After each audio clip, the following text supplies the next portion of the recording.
एक बार कैंची आश्रम में बाबा जी का एक भक्त मंगलवार का व्रती था। आश्रम का भंडारी उसे दूध देना भूल गया। उस भक्त ने तो कुछ नहीं कहा, परंतु महाराज जी से कौन बात छिप सकती थी। आधी रात के बाद उसे अपने कुटी में बुलाया और पूछा, तूने कुछ खाया पिया कि नहीं? सत्य बताने पर महाराज जी को कष्ट होगा, यही सोचकर उसने कह दिया, हाँ महाराज, मैंने दूध पी लिया था। परंतु महाराज जी को कौन बावला बना सकता था। उसी वक्त भंडारी को भी नींद से जगाकर बाबा जी ने बुला लिया और उसको खूब डांटा। इस पर उन्होंने स्वीकार किया कि वह इन्हें दूध खीर देना भूल गया था। भंडारी को विदा कर दिया।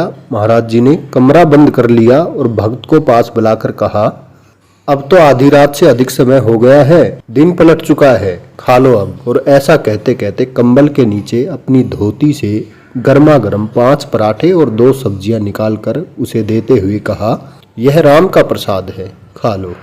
और जब वह प्रसाद को लेकर बाहर जाने लगा कि प्रभु के सामने कैसे खाऊं, तो महाराज जी ने उसे आज्ञा दी कि नहीं, यहीं बैठकर खाओ, ताकि बाहर अन्य लोगों को उनकी यह लीला मालूम न होने पाए।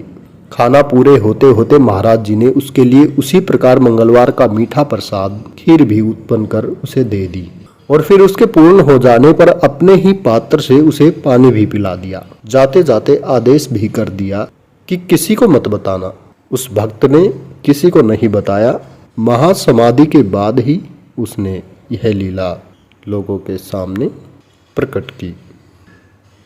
राम राम।